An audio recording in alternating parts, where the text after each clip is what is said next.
നമസ്കാരം. ആത്മജ്യോതി യൂട്യൂബ് ചാനലിലേക്ക് സ്വാഗതം.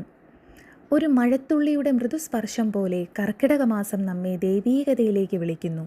ഇന്ന് നമ്മൾ കേൾക്കുവാൻ പോകുന്നത് മനസ്സിന് ശാന്തിയും ആത്മാവിന് പ്രകാശവുമാകുന്ന രാമനാമത്തിൻ്റെ മഹത്വത്തെക്കുറിച്ചാണ്. കർക്കിടകം മനോവ്യഥയും വിഷാദവും അനുഭവപ്പെടുന്ന ഒരു സമയമാകുന്നു. ശ്രീരാമനാമജപം ചെയ്യുന്നത് മനസ്സിനെ ശമിപ്പിക്കുകയും ആന്തരിക ശാന്തി പകരുകയും ചെയ്യുന്നു. ശ്രീരാം ജയ രാം ജയ ജയ രാം എന്ന ജപം ദിനംപ്രതി 108 തവണ ഉച്ചരിക്കാം.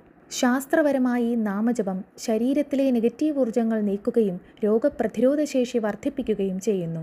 കർക്കിടകത്തിലെ രോഗസാധ്യത വർദ്ധിക്കുന്ന കാലത്ത് രാമനാമം ശാരീരികവും മാനസികവുമായ സംരക്ഷണം നൽകുന്നു. കർക്കിടകം ദുരിതശമനത്തിനുള്ള മാസമാണ്. ശ്രീരാമനാമജപം കഷ്ടകാലങ്ങളിൽ ആത്മവിശ്വാസം നൽകുകയും ദൈവസന്നിധിയിൽ നിന്നുള്ള പിന്തുണ പകരുകയും ചെയ്യുന്നു. കർക്കിടകം ആത്മപരിശോധനയ്ക്കും പാപപരിഹാരത്തിനും ഉത്തമമായ കാലമാണെന്നും പരിഗണിക്കപ്പെടുന്നു. രാമനാമജപം കടന്നുപോയ പാപങ്ങൾ ശാന്തമാക്കുന്നുവെന്ന് പുരാണങ്ങൾ പറയുന്നു. ഭക്തിമാർഗത്തിലെ ഏറ്റവും ലളിതമായ മാർഗമാണ് നാമജപം. കർക്കിടകത്തിൽ രാമ എന്ന നാമം ജപിക്കുന്നത് ആത്മീയ ഉന്നതികളിലേക്ക് കതവുകൾ തുറക്കുന്നു. രാമനാമജപം ചില ഗ്രഹദോഷങ്ങളെ ശമിപ്പിക്കുവാനും ശാന്തിപ്പിക്കുവാനും സഹായിക്കുന്നു.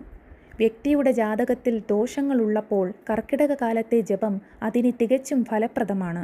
രാ ഉച്ചാരണത്തിലും മാ എന്ന നാദത്തിനുമുള്ള ശബ്ദതരംഗങ്ങൾ ശരീരത്തിൽ പോസിറ്റീവ് ഊർജം നിലനിർത്തുകയും ചക്രങ്ങളെ ശുദ്ധീകരിക്കുകയും ചെയ്യുന്നു. ഒരു കുടുംബം ഒരുമിച്ചും കുട്ടികളെയും ഉൾപ്പെടുത്തിയുള്ള രാമനാമജപം ആ ഭവനത്തിൽ ഭക്തിയും ദൈവീകതയും നിലനിൽക്കാൻ സഹായിക്കുന്നു. കർക്കിടക മാസം ഒരു ആത്മീയ ഉണർവിൻ്റെ കാലമാണ്. ഈ മഴക്കാലത്ത് നമ്മളെപ്പോലെ തളർന്ന മനസ്സുകൾക്ക് ശക്തിയും ശാന്തിയും നൽകുന്നത് രാമനാമത്തിൻ്റെ മഹത്വമാണ്. ദിനം പ്രതി 108 തവണ ശ്രീരാം ജയ രാം ജയ ജയ രാം എന്ന മഹാമന്ത്രം ഉച്ചരിക്കുന്നത് വഴി നിങ്ങളുടെ ഉള്ളിലേക്ക് ദൈവീകത നിറയട്ടെ.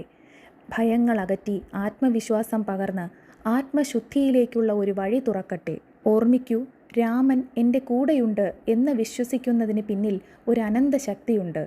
കർക്കിടക മാസത്തിലെ ഈ ദൈവീക നിമിഷങ്ങൾ നമ്മുടെ ഉള്ളിലേക്ക് ഒരു യാത്രയാണ്. രാമനാമം ദുഃഖങ്ങളിലകപ്പെട്ട മനസ്സിന് ആശ്വാസമായി മാറട്ടെ. ഓരോ ജപത്തിലും സന്തോഷവും സംരക്ഷണവും ലഭിക്കട്ടെ എന്ന് പ്രാർത്ഥിക്കുന്നു. ദൈവം നമുക്കൊപ്പമാകട്ടെ. നിങ്ങളുടെ ആത്മയാത്രയിൽ ശാന്തിയും ദിവ്യതയും നിറയട്ടെ. വീണ്ടും കാണാം അടുത്ത വീഡിയോയുമായി. നമസ്കാരം. ജയ് ശ്രീറാം.